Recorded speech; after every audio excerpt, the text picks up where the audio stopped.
like a celebration, a festival, a party. Why?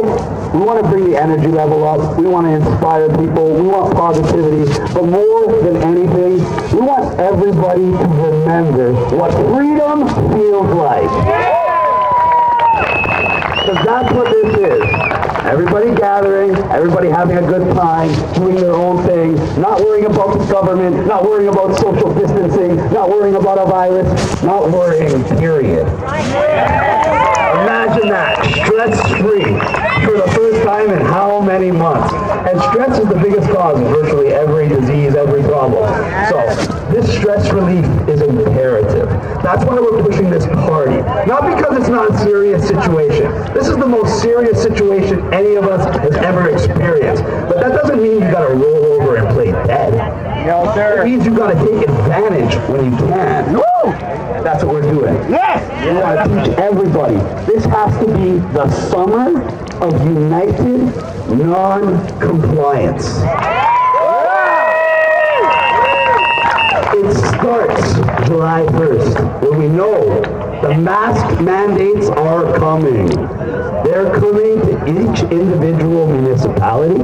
They're going to try to enforce them. They're going to try to scare you with fines. They're going to try to shame you. They're going to call you names. And you know what every single one of you is going to do? You're going to stand up proud, and you're going to take that mask, and you're going to throw it in the freaking garbage. Yeah! And when someone asks you why you're not wearing a mask, you're going to tell them, because I'm smart enough to inform myself and make my own decisions. I don't need to be told what to do. I don't need to comply. I'm not going to do something that I know is against my best interest from public pressure. I'm going to do what's for my best interest and my family's best interest, and you should too. That's what you tell these people. A lot of them won't listen. The mask, I have to make a point. The mask flyer is actually working. If anyone has one of those mask flyers and you try to go into a store, as you pull it out, simply say, I have a medical condition. They will not even look at the flyer. They will not ask you any questions. They don't want to get involved. They will just let you walk in the store. So far, it has virtually 100% success rate in grocery stores anywhere.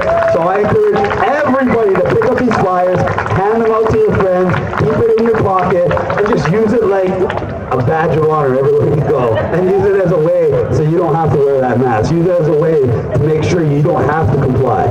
The best way to not comply is by giving people ways to fight back. And that's what everything we're doing, every initiative we've started, is to give a way to people to fight back. Hugs over masks to inform the people. The flyers to give you the way to fight back against the stores. Back to work to help the businesses, which we've been helping every week. We got almost $10,000 in the legal fund. Every week more businesses are being added. Every week more businesses are calling me. Yes, they say they're opening the businesses, but this is a lull. This is a very, very strange crossroads. We're at that point where people have let their guard down. People think this is over. People think as we open up, everything's just going to go back to normal. Well, I would love that. I would love to believe that. Unfortunately, I don't believe in fairy tales. I believe in reality. And the reality is, the economic data just started trickling in this year. And guess what we found out in March? A 9% GDP reduction in March alone. Our GDP is about 1.5 trillion, so that's the equivalent of 150 billion. Gone, right off the top of the economy. Combined with a what, $300 or $400 billion deficit? These are the consequences that are going to manifest. They are going to try to hide these consequences when they launch their second wave in the middle or end of October, when they would manifest. But if no one's on the streets, if no one's working, if no one can see how many people are really unemployed, if no one can see how many people are really losing their homes, living off their dwindling savings, then it's not really happening. Because they're not going to put it on TV for you to look at. You're going to have to know these people individually. So, how do we protect people? Like I said, this is the summer of united non-compliance. So, as the businesses open and we help them with their guidelines, we started a new campaign. I mentioned it briefly. It's called MAD. Mothers Against Distancing. It's a worldwide campaign, but homegrown here in Toronto. I made a Facebook group. It's not just for moms, it's for concerned parents or concerned parents-to-be, aka anybody. Facebook flagged the group from the very first second. I have almost 5,000 Facebook friends. I was unable to invite one person. Not one. Anybody who tries to join the Facebook group gets a disclaimer that sends them to the WHO or CDC website to try and stop them from joining. Well, guess what? In 5 days, how many people do you think accepted our member invitations from other people inviting, random people inviting? 13,000 members in 5 days. 5 days. Now the website's going to be up and running, and people are going to be able to start joining up over there, joining the mailing list, and we're going to be sending them exclusive content. On next Tuesday, we are starting the production of a brand new web series, designed, directed by myself. It's going to be called Mad World. We got a TV studio downtown giving us full access, and we're going to be filming webisodes every couple weeks. These webisodes are going to be combinations of real people's stories, their horror stories of what social distancing has done to them and their family. Real stories, real people, not isolated situations. These are vastly happening everywhere around the world, but they're being kept under the rug. The first episode is going to be called Introduction to Trauma, and when you watch it, you will see why. Follow-up episodes, we're going to be interviewing child care, health care professionals from all different fields, and we're going to be getting them to talk about the irreparable harm that social distancing is going to have on our children, especially in a school setting. Especially. Hitler said, I know everybody doesn't like Hitler, but he said some things that should resonate with you. He said, give me your children for 6 years, and I'll own them for life. That's Lenin! That's not Hitler! That's Lenin, bro! Oh, was it Lenin? I'm sorry. Sorry, my bad. My bad. Communism in general goes by that dictate. Thank you for the correction. The point is, if you give them your children from kindergarten to grade 12, you're giving them over a decade to absolutely destroy your children from the inside out, to absolutely mold them into what they want, into what you do not want. They want to be able to control them. They want them not to be able to think for themselves. They want them to be afraid of everything. So, the number one priority for the summer is united non-compliance. We're not going to wear a mask. We're not going to force businesses to adhere to social distancing guidelines that makes their operation impossible to sustain. We're not going to allow our children to go back to schools that are trauma-inflicting centers. We are going to stand up, we are going to say no, and we're going to do it as one voice. Last week, we had division amongst our own ranks. From the inside, absolutely unfathomable. We've spent the last 9 weeks, every week, battling the mainstream media narrative of racism, of isolationism, etc. And all we've done for the last 9 weeks is to bring as many people together under one umbrella with one voice as possible. And then last week I come here and see us splintered into 2 groups. No way. I wasn't going to let that happen. We're not going to let that happen. We're going to unite. We're going to be stronger than ever. And we're going to keep adding more people to the cause. The powers that be love the phrase, never let a good crisis go to waste. And what that means is, if they try to tell you, we're going to give you mandatory vaccines on any given day, you're all going to say, no thank you. But if it's during a pandemic and they got you terrified and people are dropping dead and then they tell you they're going to do mandatory vaccine, that crisis gave them the opportunity. Just like the crisis gave them the opportunity to close your business, to force you to wear masks, to take a tracking app, all the rest of the stuff they're doing. They're making sure they're not letting this crisis go to waste. So why don't we do the same thing? Why don't we flip the script? Why don't we, through united non-compliance, not let this crisis go to waste? Let's show them that when they try to push us, we don't just stand up and say no. We push back twice as hard. Because guess what? When you're fighting for what you believe in, for someone fighting to try to control you, you are 10 times stronger than they are. Individually, and we outnumber them. They are nothing but hired henchmen and puppets. If you look carefully on TV, I think you can even see someone's hand up Trudeau's back, making his lips move. And Doug Ford wouldn't be able to tell you something unless he was reading it from a teleprompter. These people are not intelligent. These people are not in a position to tell you how to live your life, how you what's best for your family. Like, look at them. Trudeau couldn't even keep his job as a drama teacher. If his daddy wasn't prime minister, he wouldn't even be known. So he's a nobody. He's a nothing. And that's what we have to let these people know.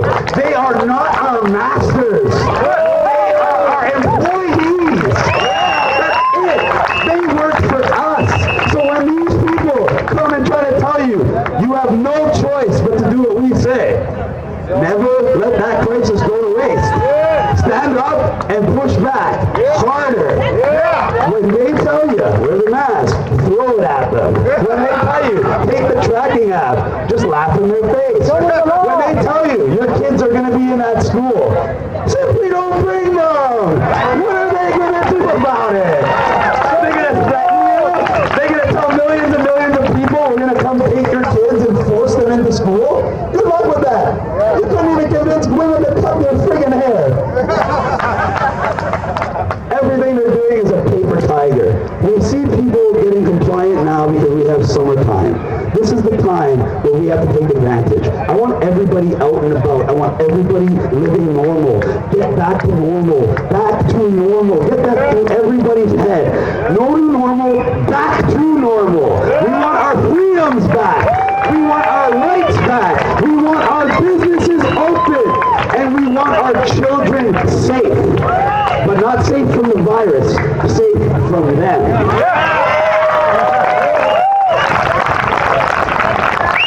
And we will have it. Our children are the future. There is no other way to describe the children than that. It's literally what it is. The children are the future. If the children are compromised, the future is compromised. It's that simple. So, we must protect our children. We cannot allow peer pressure, government pressure, or any other pressure force you to make a decision that's not in the very best interest of your child and your child alone. Not that person's child, not that person's child, your child. This whole idea that the collective is responsible for your children is complete bull.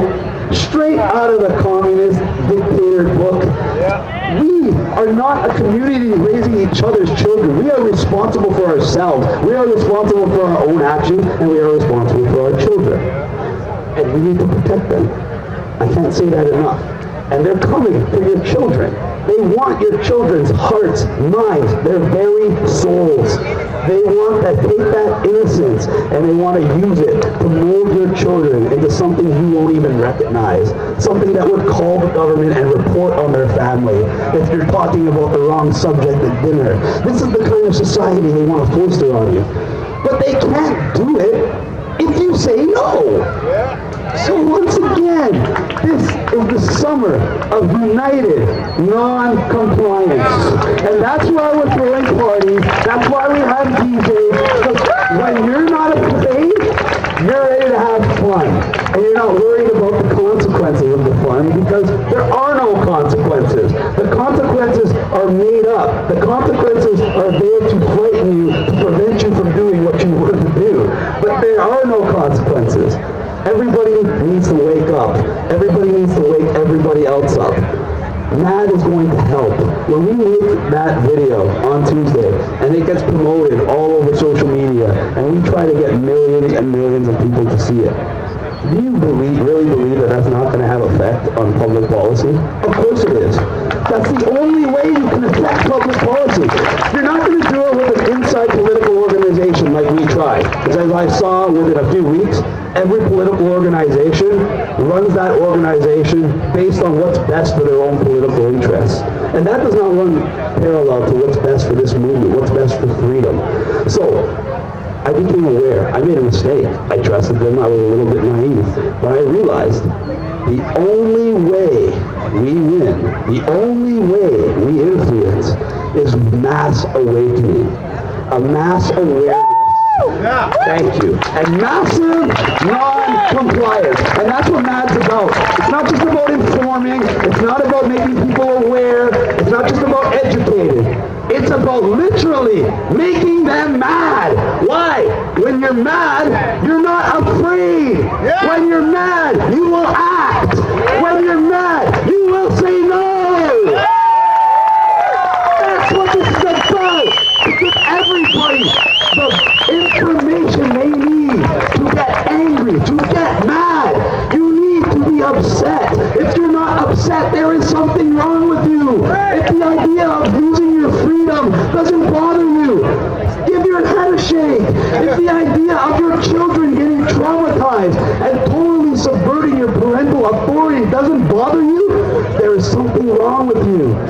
Everybody wants us to think there's something wrong with everybody here because we're worried about our freedom, we're worried about our children, we're worried about our country.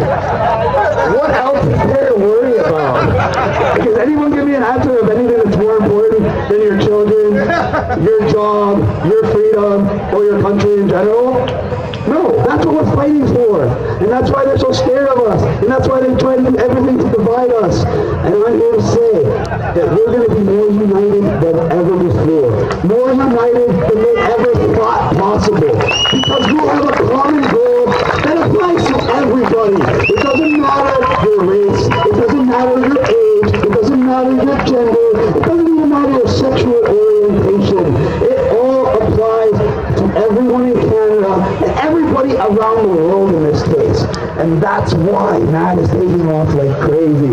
Even the stay-home crowd is joining in droves.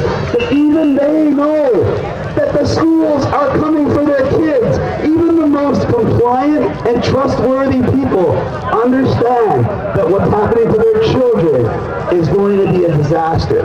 So MAD is going to be successful. We are going to wake up millions. I need everybody's help in doing so. But I don't want anyone to think this is over. I don't want anybody to think because the sun is shining, because we're partying and we're smiling, that we're slowing down or it's petering out. No, this is the calm before the storm. That's what this is. That's exactly what this is. They want to lull everybody into submission so then they can ratchet up level 2 and put everything into the next phase. And then that new normal that they keep trying to instill in your head will almost be too far gone to stop. Thankfully, we're going to stop it before that happens. Thankfully, by September, not one mother or father here is going to put their kid into that school. Thankfully, by September, our government is going to listen to the will of the people, and they're going to reinstitute our schools without the social distancing measures. And once we remove the measures from those schools, we can do so everywhere else. And our businesses can be profitable again. Our economy can recover. Do you guys understand the fathomable consequences we're going to have if this continues? If we have a 10% GDP reduction just in March, I'm already telling you this is what's going to happen no matter what we do, even if it's ended today. Within months, remember I said this, in a few months, you're going to see on every bill that you buy, anything, a COVID surcharge. AKA a new tax, but they'll call it a COVID surcharge. By 2021, you're going to have the government letting you know that they're going to be raising HST. It's only going to be 1% per year. And they're going to make it go a lot higher than it is now. And what do you think is going to happen to our public services? They're obviously going to dwindle. What's going to happen to our quality of life? It's going to go down the tubes. So what do they want to do? They're going to want to lock us down again to hide all this. And that's when the Back to Work initiative is really going to take off. When these businesses get locked down the second time, and they've already been weakened, they know it's not going to be 2 weeks. They know that 2 weeks is going to turn to 6 months. That's when we're going to see the massive non-compliance of the business sector. Because people are not going to roll over and die. People are going to stand up and fight. So we got some big battles ahead of us, people. Very big battles. But that doesn't mean that we're not supposed to enjoy ourselves. I want everybody living life like it's 2019. Go out, have fun, see your friends and family, reject everything they're putting on you. It starts July 1st with these masks. We have to stand up in one voice and say no. Thank you very much.